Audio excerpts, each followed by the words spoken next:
Forget about it. It's Klayton from Celldweller here. How you doing? Good. I'm gonna blab for the next hour or so over a bunch of demos, and this is a really painful process for me because I can't stand the sound of my own voice, and I don't like listening back to demos that I know sound like complete dog crap. So bear with me and don't mind the sobbing and the sniffling because I will be bawling my eyes out as I do this. So I'm going to walk you through what I'm considering the beta sessions demos for two songs, I Can't Wait and Gift for You, which are both on Chapter 4 of Wish Upon a Black Star. So I'll get into some details about the things that you're hearing and why I wish you weren't hearing them and why I was foolish enough to actually go through with the ideas that you would be hearing at that particular moment. And then you'll have insight into all kinds of random things that you really couldn't have cared less about to begin with. But now you'll know, and in the event that maybe Jeopardy or one of these, shows or board games or something, you end up participating in them, you might have a piece of information here that could win you the game. It's highly unlikely, but I'm giving you the tools, and I hope you pick up the ball and run with it. Let's get into it, kids. I can't wait. So I remember thinking that I wanted to do something rhythmic here and kind of do a lot of percussion and a bunch of found instruments and pieces of scrap metal and other things, and I was going to create this cacophony of rhythm, and it was a grand idea, but by the time I actually got around to recording this, I just had given up pretty much on everything, but especially on this idea because it was just it was too much work and I really needed to get the song done. So this goes back so far that I actually don't remember what inspired this song to begin with, the whole idea. And you can hear me screaming away here with sketch lyrics. This is something I do a lot of. I generally create a track, get into a groove, and I either scream or sing something completely unintelligible just so I can kind of work through melodies, or I will sit down and write lyrics on the spot, just anything that comes to my head just to get something intelligible in case I want to do a harmony. It's really hard to do a harmony to something that you just sung in Klaytonese, which is a fairly unintelligible language, mostly found in Celldweller songs, not really anywhere else in the world. So I'm sure that I progressed during these demos and some of my ideas were coming out, but I at this point can't even remember what I was thinking or why. I think this one goes back to 2006 is where this all started. But some of this was working through production, not only for vocal ideas, but riffs. That was the origins of that riff right there. And I knew what I was going for. I was kind of throwing back to Black Sabbath and Trouble, and even Slayer, which I think Slayer was really influenced by those kinds of bands, but I just love the idea of doing something more electronic, but with that kind of vibe, because that's really what I grew up listening to and I truly loved, but I don't really want to recreate that for myself. Another part of this that makes this really awkward for me, this whole commentary thing, is that because I'm not really sure what little things have changed in these demos until I hear them, I'm trying to fill space by just talking about stuff. Like that right here, now I can actually say something relevant, like that's the guitar riff, that's the origins of the guitar riff for the chorus. And I remember around this time I was really writing everything based on guitar because that's just the easiest thing for me to pick up and just bang something out. And I knew I wanted this to be riff oriented. I knew I wanted to do a big drum and bass thing with a riff. So that was where this came from. I just threw up a beat and I started riffing and felt pretty quickly that it was cool but boring and it needed something more to it. So as we'll see in later demos, the riff started changing a little bit more so that it could carry a melody, and the melody that was over the riff changed a little bit so that it was a little more melodic.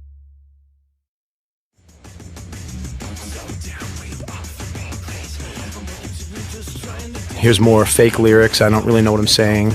Don't take them too personally or seriously because they don't really mean anything.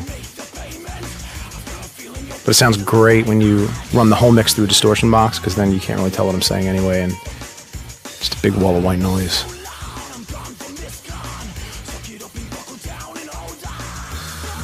So that rhythm that you're hearing behind the beat, the kind of guitar rhythm, is what actually ended up becoming the bridge of the song. I cut the beat in half and took those kind of guitar stabs, and that became the whole middle section of I Can't Wait. And again, I'm glad I did that. There's actually some moments through this whole process, believe it or not, that I listened to, as I was sifting these demos, and I thought, that actually wasn't a terrible idea. I should have ran with that. And I don't remember why I didn't. There's any number of reasons why I change my mind on things. It could be just what I'm feeling in the moment, or I'm inspired by something completely different musically, or the very few people that I let speak into my creative world might have said, dude, that's a really dumb idea. And I listen to them. Actually, they say that about most of my ideas, but I have to make music, so sometimes I have to just say, look, I know it's a dumb idea, but I got to do it anyway, so just get out of my way. This is a little more fleshed out, that kind of, Sabbathy trouble type riff with the kind of stab thing that was in the verses earlier. And there's the kind of growly, whispery vocal thing that was the inception of that kind of idea. And of course it goes into oblivion here.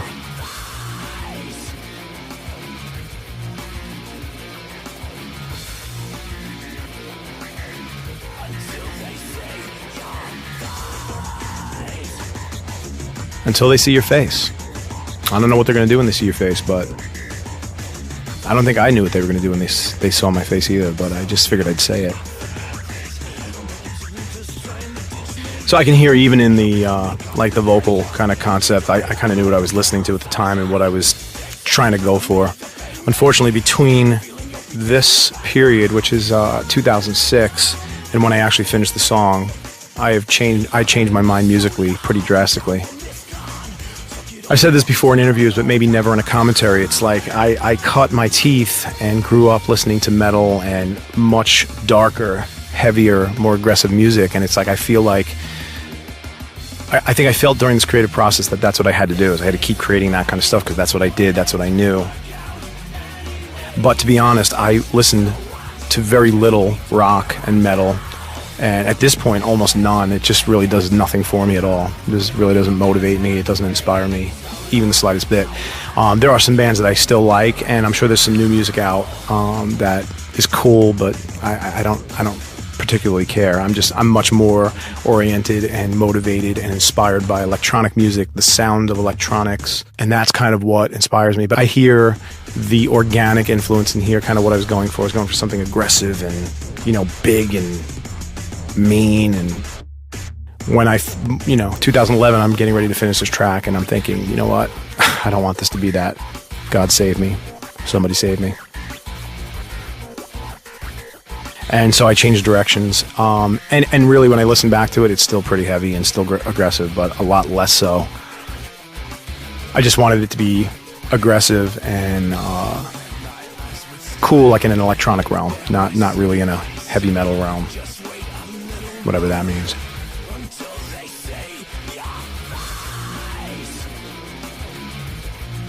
I think it's the screaming. It kind of scares the kids and the chicks and some of the dudes.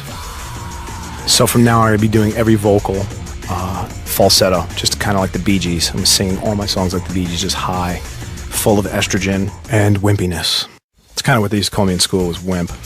That was directly after they kicked my ass. Which is a good time. It was a good time. What was I talking about? Oh yeah, music, right. I can't wait.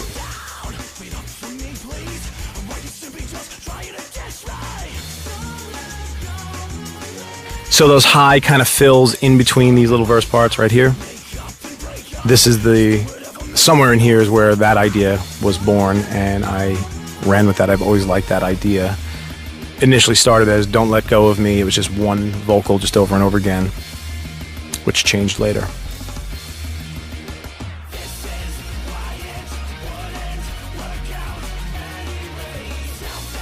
And here's the chorus a little more fleshed out. Changing the progression. There's that riff, but the progression has changed on it so it supports the melody. Fake lyrics, I just kind of, what I sketched. One thing that you'll notice, that I've noticed, is a lot of times when I create sketch lyrics that you hear in these beta sessions things, there are generally some elements still left in the final lyrics, because I feel like I start getting attached to the way I am actually saying the words and how they fit within the context of the music, and I try to find words that are similar, and that ends up keeping me in some kind of similar theme. Themes for songs and ideas for songs have come from just me quickly sketching rough lyrics, and then it inspires an idea, and I'm like, you know what, that's pretty cool. right now. Maybe in 6 years when this comes out, it might not be as cool anymore, but man, I'm feeling it right now.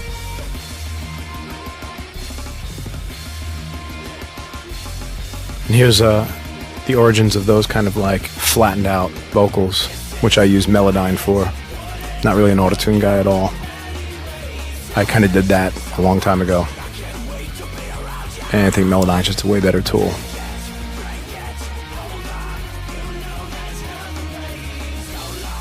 And I really don't like that melody at all. But there it is. You guys can rub it in my face for the rest of my life.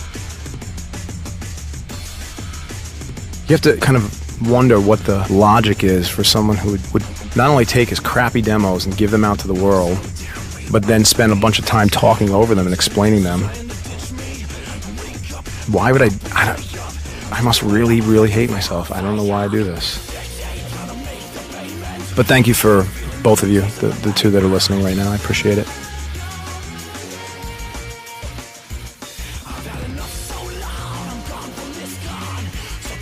Totally different verse idea. Or maybe it's not. I don't remember what we were actually listening to before this, but I've gone through probably 4, 5, 6, 10 different verse ideas. And I finally came up with the melody that became the verse melody right before I just decided to write the final lyrics. So I came up with the melody, said, yeah, this is what it is, wrote the lyrics, and then promptly went into recording and just did the actual final takes. So I committed to this idea pretty quickly.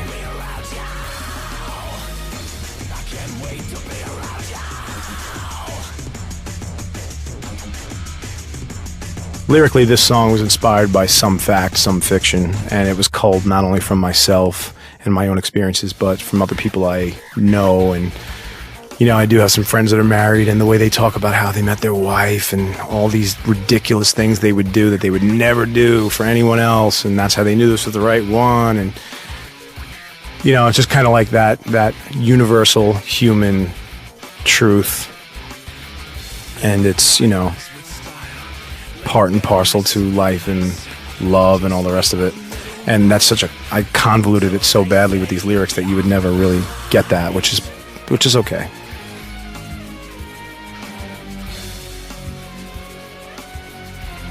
Obviously the girl in this song she's pretty naughty. She's not a good girl, but you know, I'm doing stupid things anyway. And maybe this is based on fact, maybe it's based on fiction. It doesn't really matter. But there was a song I remember from my childhood, and it was kind of along those same type of things, and just kind of like, hey, I'm a moth in a flame, and I will willingly get burnt because I dig this chick. And that's kind of like what the vibe of this track is. Again, I don't often go into very much detail in my lyrics because I feel like that will ruin it for many people, because you kind of pull out what you want from the song, and it really doesn't matter what I was inspired by or why I wrote it. I can imagine that if some artist that I really liked or songs that really meant a lot to me, if I had heard them explained by the artist who wrote them, it might completely destroy what I was feeling, you know, or what that track did for me. So I do my best not to really say much about it. But I can sit here and talk for an hour, no problem, about just random stuff that makes no sense. So somewhere in here, I wrote a riff, which you're hearing here, which is completely edited up, and I quickly took the existing riff and chopped it up into a million pieces, and I said, okay, this is what that's going to be. Initially, it was a rough idea, and I really liked, after about 1,367 listens, I was like, oh, I really like that, because I've heard it 1,367 times, and I really think that should stay. So cutting the guitars again and recreating that riff was a process of me actually going back many sessions until I could find the original riff, because I didn't remember what the original riff was, and then recutting those guitar parts as that riff, and then dissecting my edits and re-editing the guitars the same way and refining a few things. So when people wonder why it takes me so long to make music, it's because I don't just sit down with guitar, bass, and drums and just bang it out. It's just a ton of editing, and I love it, and I enjoy it, and I love the way it sounds when it's done, so sorry. Shoot me.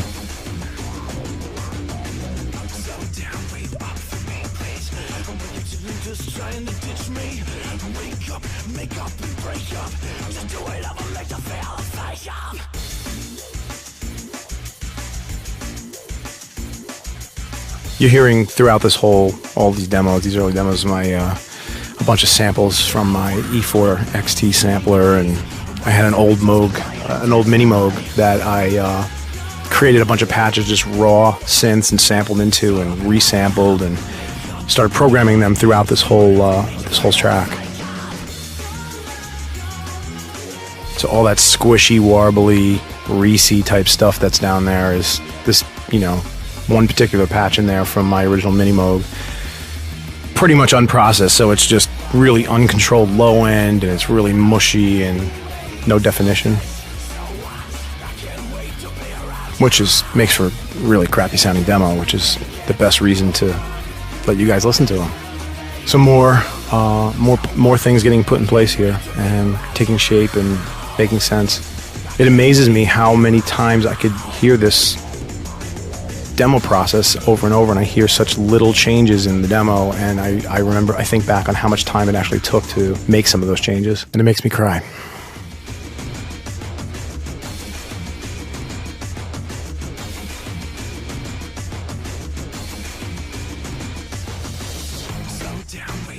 So here I went into some live bass, and I kind of changed the beat to a little more of a shuffly type, stop and go type deal instead of just a straight beat. And I flirted with that for a little while, kind of more of a drum and bass rhythm, and that ended up getting scrapped too.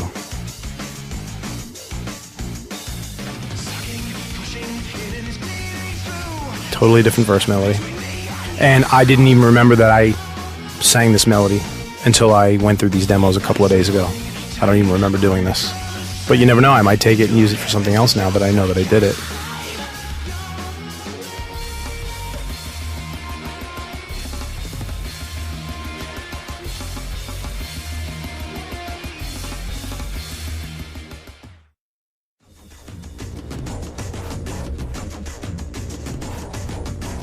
I remember this when I was trying to fill in the ideas. I was just quickly trying to fill in blanks, so I think I fired up my Virus TI and started finding some patches that would emulate little wobbles and fills and things, and man. Remembering that when I did these demos, I never had any intention for anyone ever to hear them, so I didn't care. I wasn't really concerned about how sonically perfect it was and how well it sat in the mix. It was just more, I was putting the idea in to remind myself that this is what I wanted to do with the track. And then I end up scrapping most of it, generally.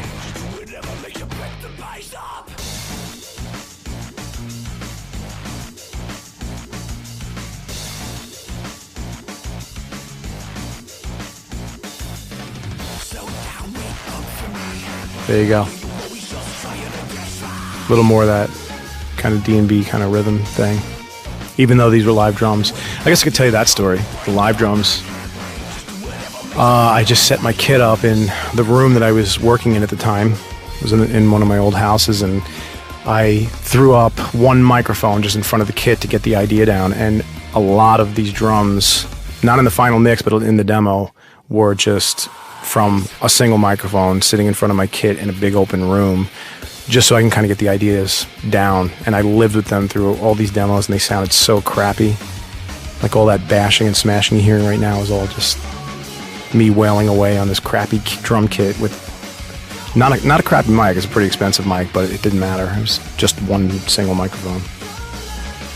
And then I took those drums later on after they're edited, and I knew they weren't going to be in the song, and I ended up using them for a couple of other pieces. I like to recycle because I spend so much time editing, creating, recording, doing all this crap, and then I end up just throwing things away and forgetting I ever created them. So I did get in the habit not too long ago of archiving everything.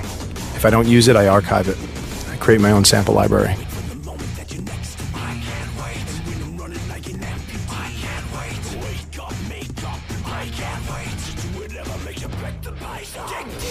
More verse stuff. I think I was searching pretty hard here to find a suitable verse option. And I'm really glad I didn't go with this one.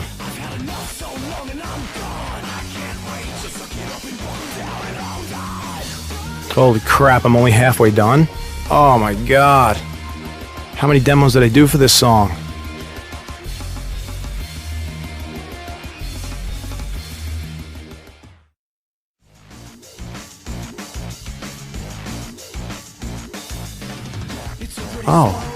another verse idea.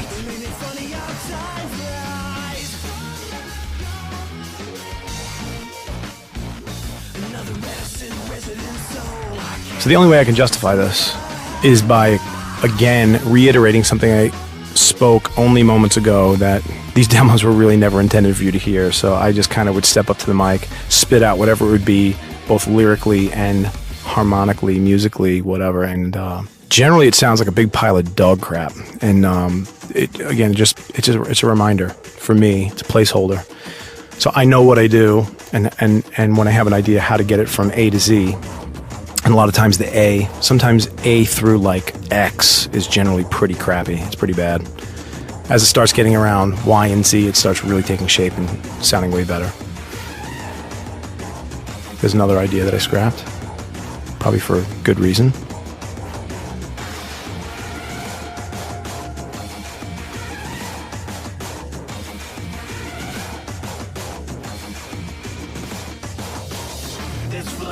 Oh, and there it is.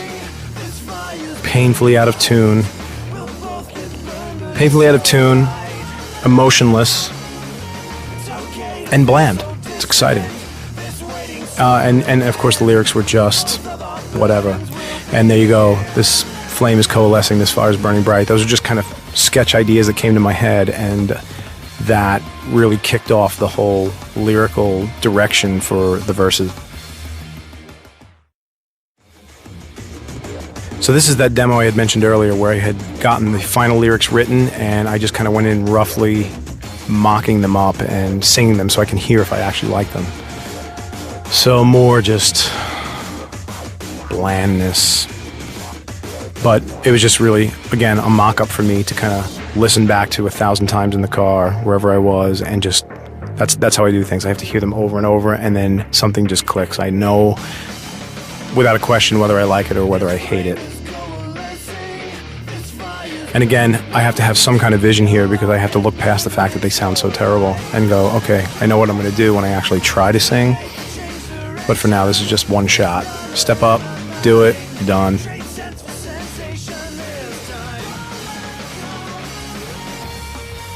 But you can hear musically how these ideas kind of all came together, and this is the basic skeleton for what the song would become. And you're hearing demo everything. Vocals, guitars, bass, drums. I think the drums came from like 4 different sources. They were the live ones I played, and then sometimes I had to fill in because I was rewriting parts and I wasn't going to re-mic my drum kit with one microphone. I was probably in a different building at that time anyway, so I just would have to compensate by just pulling up a drum kit of some sort and just programming. So some of these songs, by the time they were done, I had 3 or 4 different sounding drum kits in one track. And later you'll hear where I went through the track and replaced all the drums with just one kit. I reprogrammed out just a rough rock kit just to kind of get a sense for what it would sound like with consistent drums. And then even further later on, you're going to hear the handiwork of John Whitney, who came in and actually cut drums for the song. And we'll explain some of that when we actually get there. Are we there yet? Are we there yet? Now? Oh, thank God.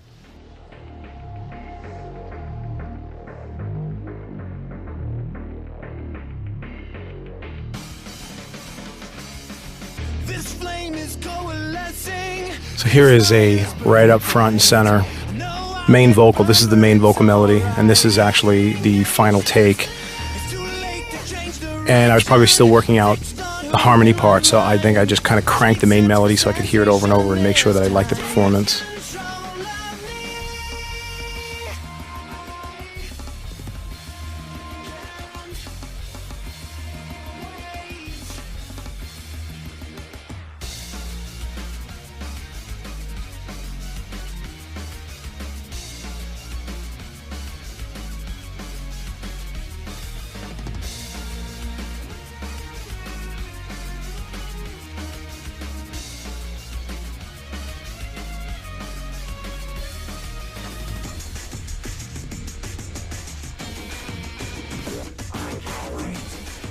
And here's verse 2 of that same exact thing. This is just kind of the lead vocal.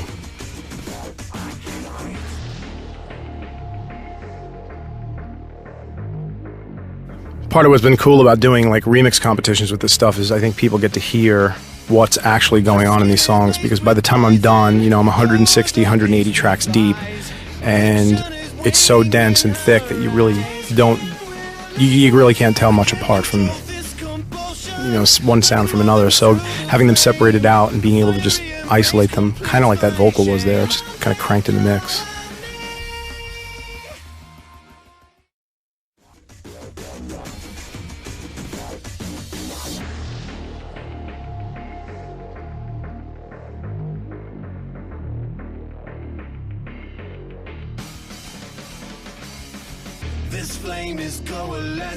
So here are the verses put together, main vocal and harmony. Again, I just would comp these together, fix them up, whatever I wanted to do with them, and then I'd crank them in the mix and listen to them over and over again, and go back and tweak little things, replace different words. And not my favorite part of the process, I have to be honest.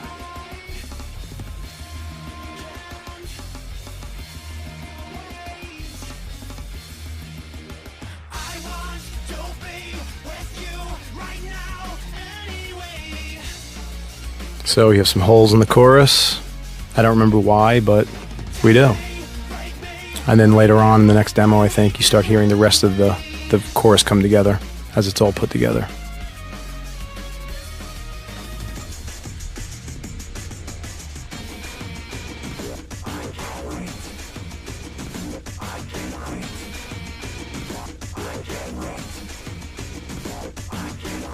There's another idea that stuck, was that vocoder. I just kind of had done it way early on in the demo, and I've always liked it. In fact, I lost it for a few years. If you listen to some of these demos, you won't even hear the vocoder in there. And when I came back around in 2011 here, when the song actually came out, and started working on the song again, I brought it back and I featured it because I loved it. I've always been a fan of the vocoder. First time I ever heard Mr. Roboto, it was done, it was over. I remember searching high and low until I could figure out how did they make that sound. It's an alien device called a vocoder. It was brought from a race of Martians. They brought it down from their ship, granted it to the people of Egypt, and they passed it on to us. And now we use it in our modern music.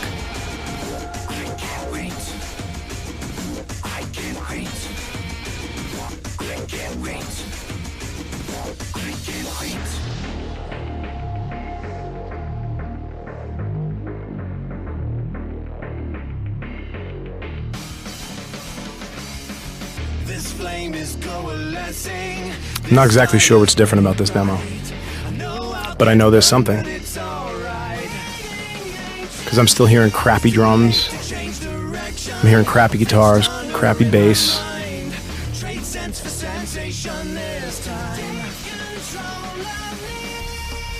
There was a long point here where all I had really done on all these songs were the vocals. So I was listening to basically finished vocals over crap demos.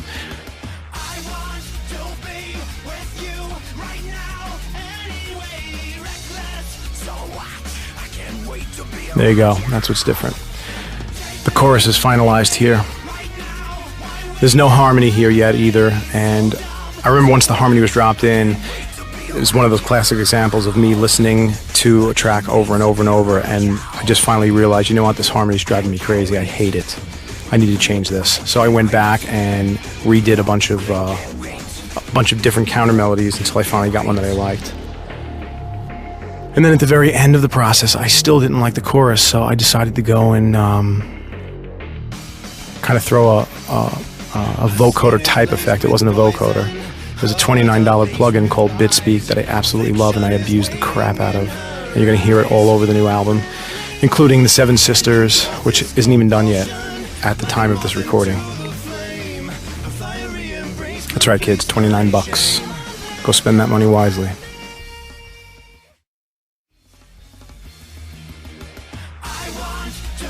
Harmony. There it is, the harmony that I just kind of detested, and it just kind of got on my nerves. So I had to just dig around for a while until I figured out a solution for how to fix that. And I guess fixing is relative, because maybe some of you like this better, I don't know. And most of you probably don't even know the difference and couldn't care less. And the rest of you aren't even listening to this, so you don't even really know this is happening. Congratulations.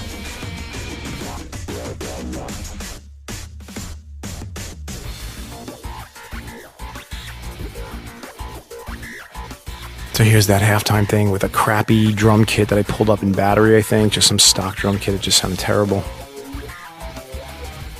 And some big, you know, warbly synth over the top that just was horrifically in the way. And again, it was just a placeholder, and I knew that I was going to replace it with something.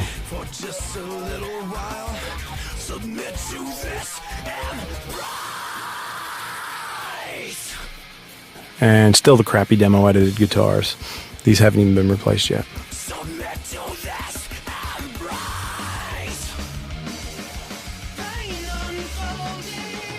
And the little bridge part, which somewhere over here I talked over, but you'll hear the actual original idea for this, which is really only different because the demo sounds like poop and the vocals sound like poop and the lyrics are completely different.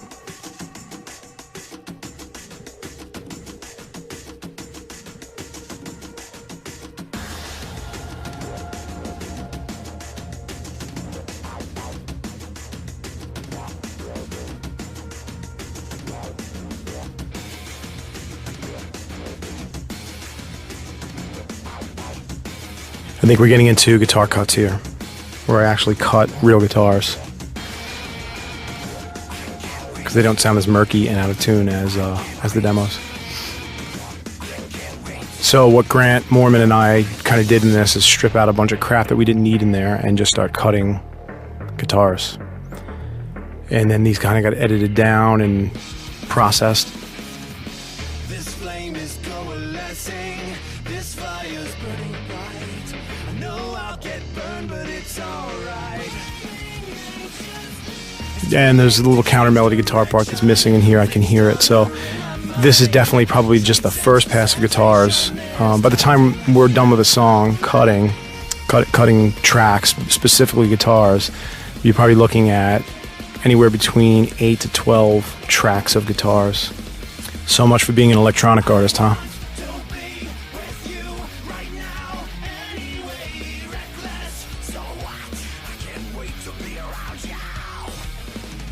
What I'm feeling right now as I'm listening back to this is kind of like the process of giving birth. And I've never actually given birth. I've seen a couple of videos. I think they had it on, was it Knocked Up or something? I think you got to see the baby coming out. You know, a little crowning action. So, but I've never actually given birth. I can imagine it's pretty painful. It looks like it's pretty painful. And this is actually the joy that comes out when the kid's out of you and you're like, oh my God, my vagina feels so much better. And it's because, you know, you listen to these crappy demos for so long and you're carrying around this weight, and then finally, like, you actually hear the idea come together and sound good for the first time, in this case, in like 5 or 6 years. So I started going, wow, okay, this is taking shape. This song is actually going to get done. I can't believe it. I'm going to deliver this baby. It's ready or not, world, here it comes.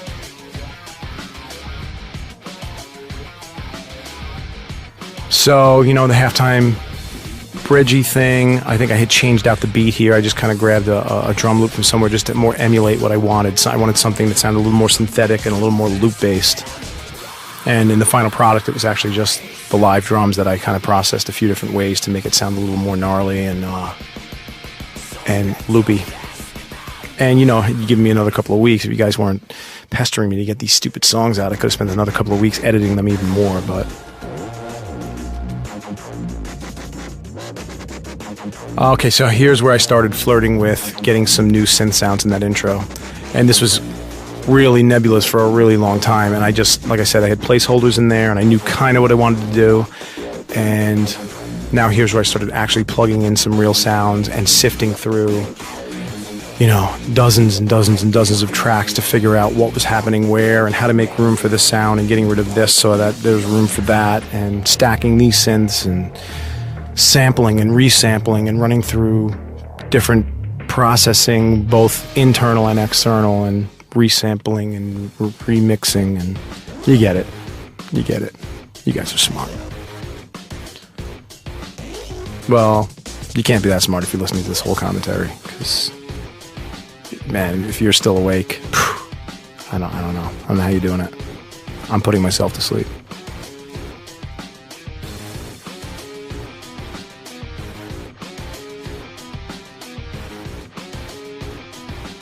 started layering some synths in here to kind of give the guitars a little more edge, but they're not mixed great.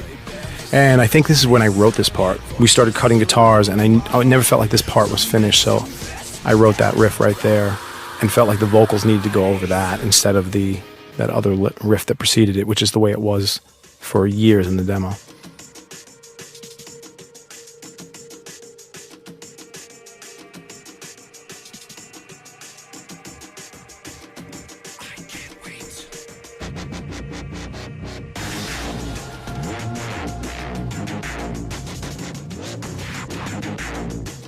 So you can hear that Reese I was referring to earlier, my little E4XT Reese from my Mini Moog, my sample. That was prevalent in this whole intro. In fact, it's pretty prevalent through this whole song. And then you'll hear also a lot more work that I did on a lot of these intro synths. And it's sad because when I listen back to it and I feel like I have to explain it, it almost feels ridiculous because you guys listening to it probably go, well, it's just like one little sound or two little sounds. So I guess I could explain it, but you don't really totally understand. Unless you try to do it, that generally you don't just pull up a sound and hit a button and there it is. It's like there's a lot of processing, and especially with this kind of stuff, there was a lot of processing. Oh, thank God. Live drums. So I can finally get into the live drum story. So I have this friend, Shane Grush, who has historically, for some reason, been my drum doctor. He's been my drum connection. And he hooked up Jared Montague from Taproot on the first album, and when he found that I was looking for a drummer on this album, he's like, hey man, I know this dude from this band City Sleeps. They broke up, and I think the dude's out west somewhere, and I'll hit him up and see if maybe you guys can work something out. And lo and behold, he did, and John Whitney and I ended up getting on the phone and talking through a bunch of things, and I sent him some demos, and he's like, yeah man, let's make this happen. So I flew him out, and we holed up in my studio for a few days and just tracked a ton of drums. Not even just for Wish Upon a Black Star stuff, but even stuff beyond that. We just kind of capitalized on all the time he had here, which was a day and a half or 2 days, so it really wasn't a lot of time, but all he did was play drums, and I think he farted a couple of times. I don't remember. I think he did, though. But again, here's another part of that birthing process where I have had these drums in my head, and in demo form they sound like crap, but in my head I know what they're supposed to sound like, and now that I actually get to hear them come to fruition, and it's pretty exciting for me because that means I'm one step closer to getting this baby out my vag. Like, go away, I'm done with you. 5 or 6 year labor, give me a break. I think only trolls have 5 or 6 year gestation periods. Well, this is the last idea, and this is something I actually just took stems when I was bouncing out stems for the remix competition. I just took a few little things and I dropped them in together, and I was working on a vocal idea or some type of vocal processing, which is the effect you're hearing right now, with a new piece of gear I had in the studio, and I just decided to use I Can't Wait as the guinea pig. So I ran the actual verse vocal, the main verse vocal, through the gear, and I just banged out some melodies on a keyboard, and you're hearing it right now. There's really nothing special about it, but I figured I would throw it on here because maybe you guys would want to hear it, because I'm probably never going to do anything with it. So that'd be that. I hope you guys enjoyed the droll, monotone verbiage I've been spewing at you over these demos. I'll catch you on Gift for You. Welcome back, ladies and gentlemen, to part 2 of the commentary for Wish Upon a Black Star Chapter 4. This is the Gift for You version of the commentary, where I'm going to ramble over 10 demos or so for the song Gift for You, which is on Chapter 4. So let's get into it. Gift for You has been around for a while. This demo originated in 2005, and this is one of the rare times where a song is not really inspired by a musical idea for me. It's actually inspired by a lyrical idea. And I remember it very distinctly because I had bought my first house in Michigan. I had moved from New York, came to Michigan. I still don't know why, but I did. And it had snowed like it does here all the frickin' time. And I think I was shoveling my own driveway out, and I kind of looked into my yard and I see this like pipe sticking up. And I'm like, what is that? And someone had told me that it was a well. I actually had a well. We didn't have those in New York. I didn't really know what that was. And for some reason, for the first time in my life, the the phrase "poison in the well" or "poison the well" made total sense to me. I'm like, oh, because if you wanted to kill someone, you can just pour poison in their well and whatever they're drinking. Wow, that's just, man. So I really had never been exposed to that kind of very simple truth. So that just actually inspired a whole idea right there. And I remember just writing lyrics, not really even knowing what I was going to do with them musically. My main concern was really just getting the lyrical idea down. So somewhere along the way, and I can't really remember if it was like 5 minutes from then or 5 months from then, I started tinkering around with a few different soft synths, and I came up with this bass line that I really liked.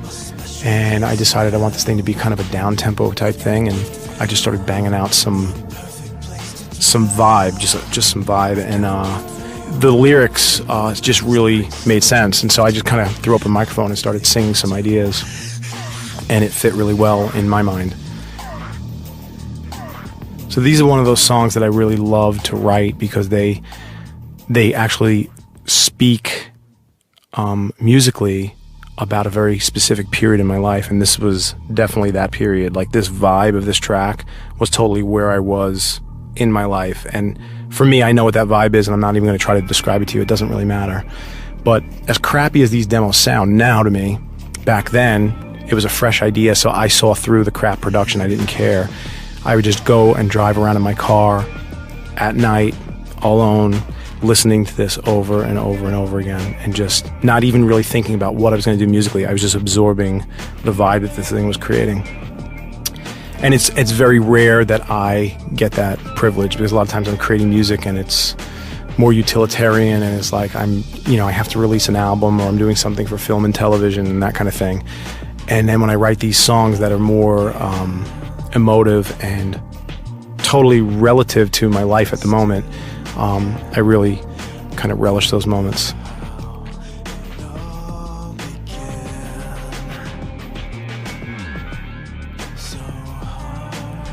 So this was a later revision, and I think I had started sprinkling in some additional production with little strings and pianos, and later went back and decided to remove all that. The song itself was very linear. It was really one progression all the way through. The original demo was really one bass line all the way through. Here is where I actually decided to pick up a live bass and start playing the same exact progression, but with a live bass in the chorus. But this is still a far, far cry from the final song, which is rife with edits and little synths and ear candy. I originally thought this was just going to be a very simple track, and I was going to keep it very linear, very monotone. I just wanted the vibe. But true to form, I can't leave well enough alone, and I start getting in, and I find new sounds, and I'm inspired by new ideas, and it takes me months to get a song done when it could take me 10 minutes.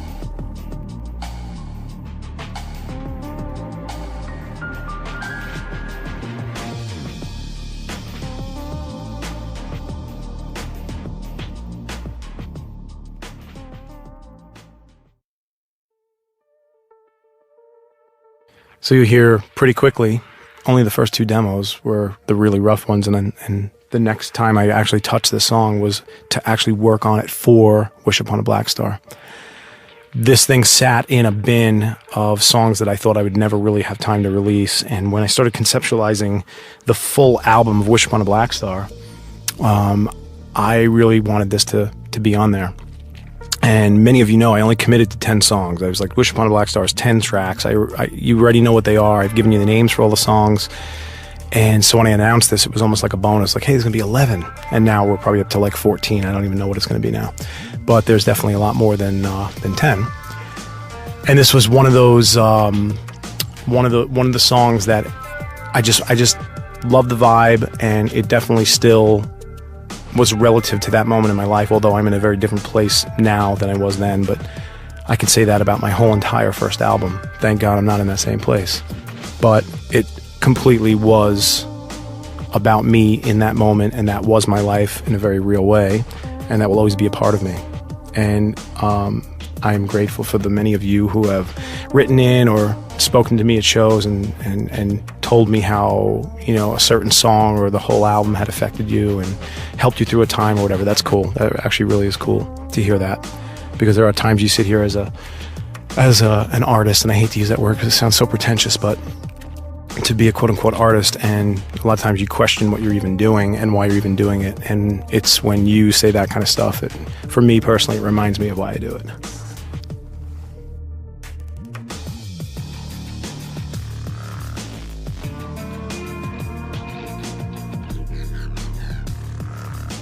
So you're kind of hearing already some little sprinklings of the ideas that I started putting throughout this whole track, just kind of cutting holes in the audio and filling them in with kinds of, Reeses and wobbles and growls and all that kind of stuff. And that really just started, as I started hearing myself do little suggestions of that, I knew I was just going to take it even further. And then, of course, by the time the song was done, it just was ridiculous.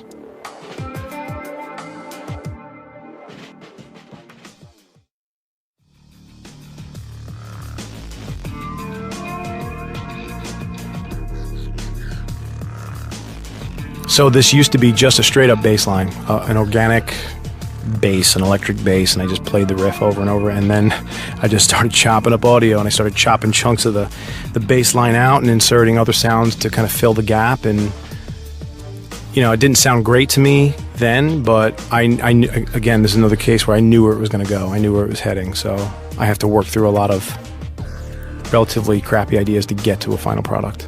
Here's another crappy idea, this whole string. I was trying to create a counter melody, and I did create a counter melody, it just wasn't a good one. Or it was just something I decided not to keep. I can't remember at this point. Could be both.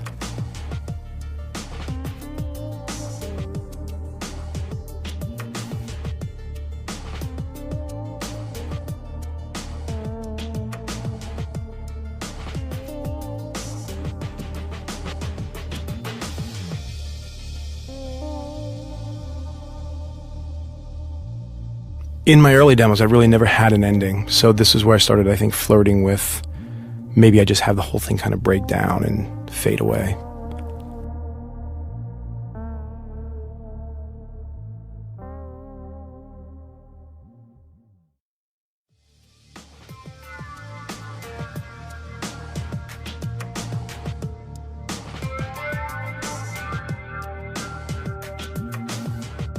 Some of these drums are actually left over from the original demo. Not all of them, but some of them.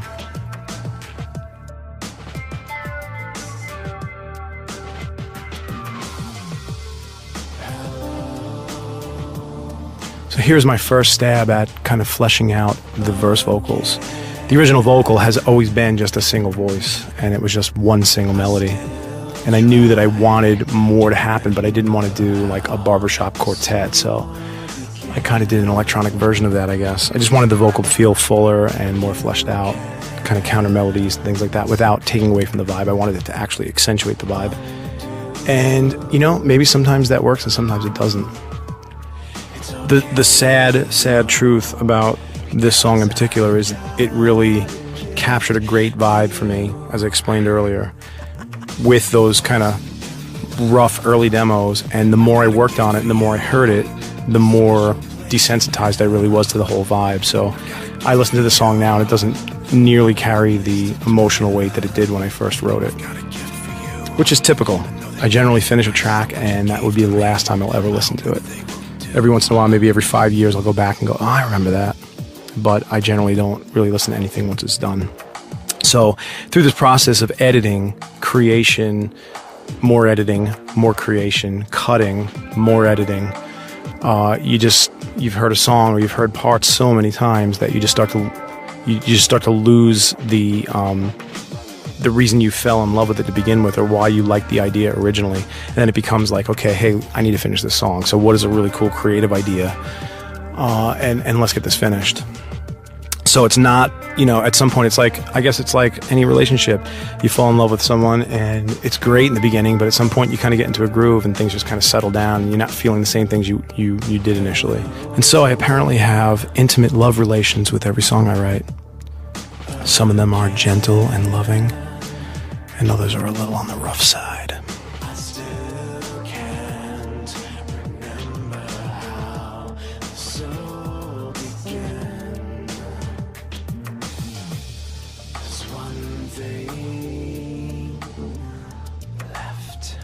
As you can hear, there was my idea for the word left in that verse, and I had later replaced that with Jenny Jackknife, who came in and cut vocals on this track. I thought it was kind of cool to have her voice kind of offset mine in this track and kind of just become another somewhat sinister vibe, but from a feminine perspective. Maybe I'm reading into it too much, but I really love it. Good job, Jenny.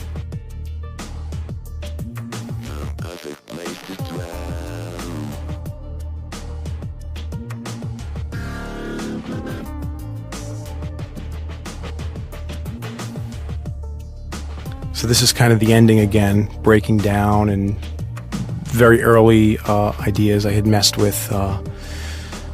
Yep, my favorite plugin, Bitspeak, 29 bucks, right there.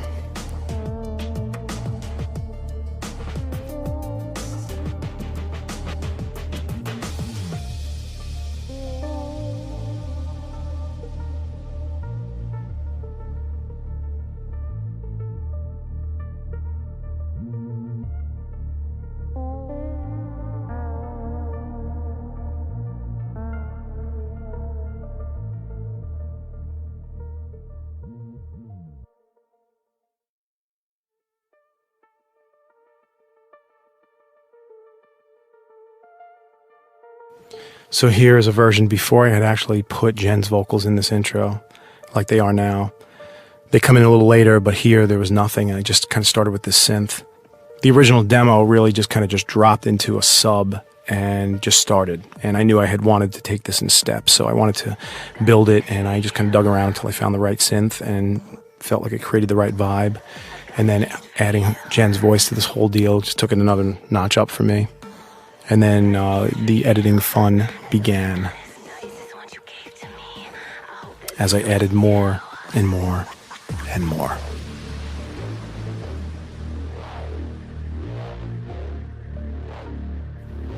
And there is a very weak sounding E4 synth. That was the beginnings of what would become the kind of angry growl that drops in that place right now. It was based on that, but there's a lot more layers going on than just this synth now in the final version.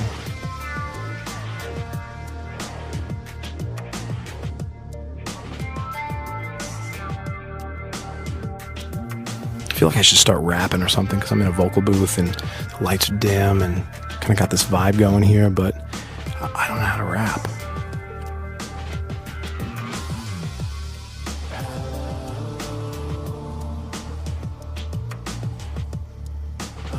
You can hear the vocal taking a little more shape like it ended up in the final.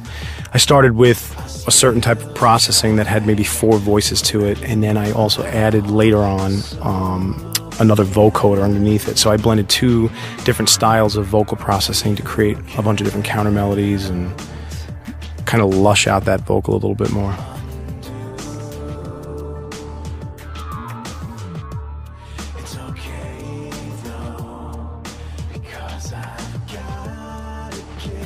I did mention in a post on Facebook that I wrote this song for all the dickheads who used to beat me up in elementary school, and this is for all the people who got bullied around.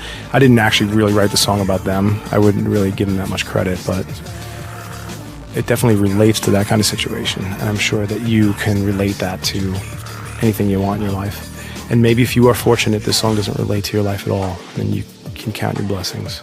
The rest of us are going to just make a mixtape with just this song on it and give it out to the people that deserve it. And I've got a gift for you.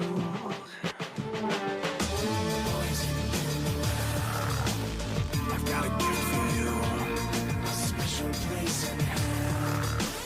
I've got a gift for you. Here's where I started flirting with different ideas in the chorus. I actually decided to do a really high vocal myself, which wasn't in the original demo. I kind of wanted to sound like a mini choir, although I don't think that really is how it ended up in the final version, but in my mind it is. I wanted to sound like a mass of voices, but a small mass, not a big mass. It's kind of contradictory, isn't it?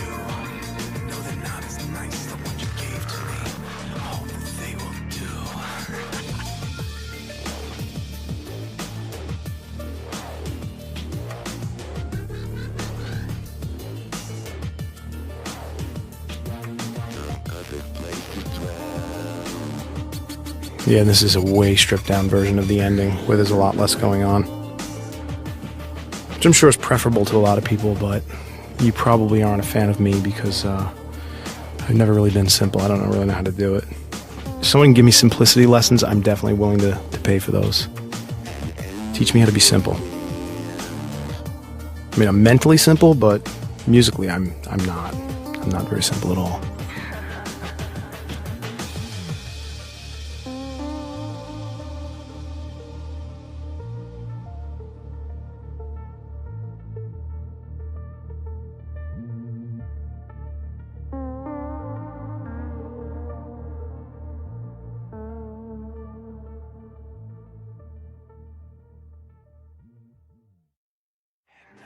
Got a gift for you.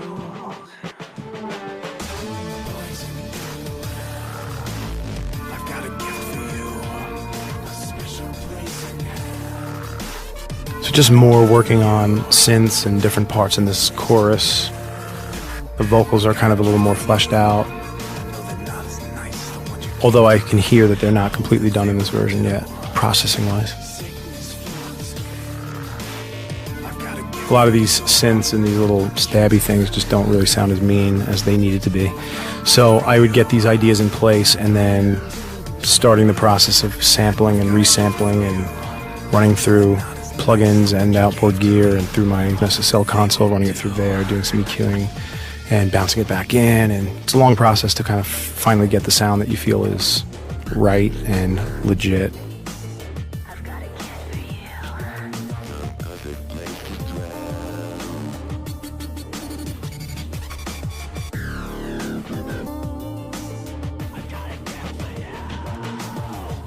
What was that dude screaming about?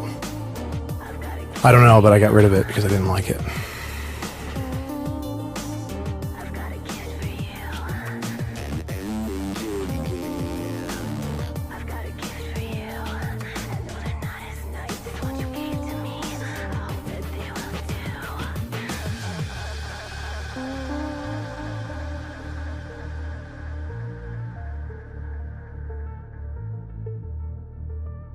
And this is definitely sounding much more like the final. I don't know if you can hear it, but I can because I'm familiar with every intimate detail of what has been programmed and what was changed. And I will do my best over the next few years to try to forget.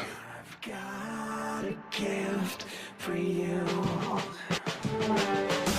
Poison in the well. I've got a gift for you. A special place in hell. So things in general are starting to brighten up here and get much more aggro and kind of sounding more in the world of where they need to be. So I can tell this is getting closer to a final product.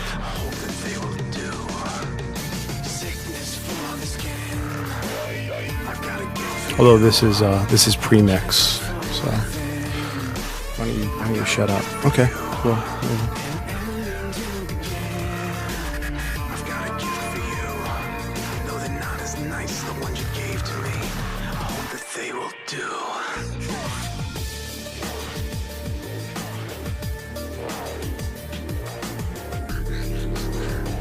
So I remember through this creative process, I started with a very simple idea, and as I started fleshing more and more out, I started piling more and more sounds on top of each other, and then I had to actually go back, which is often the case, and undo a lot of things and kind of figure out, okay, I have 30 things going on here, I can only have 10. So I got to get rid of 2/3 of what's going on here. And that happens quite a bit in my tracks, because you really can't get, you can't get 30 elements working together. I've tried for a really long time, and it just ends up sounding like a wall of white noise. So it is the ever constant struggle for me to fit in all the ideas I have into one track and actually make them work. And if I made music a little more quickly, I could just get all my ideas out in different tracks and just save them for just totally different songs. And that's kind of what I'm working towards right now. So thanks for hanging with me, boys and girls. I'm out of here.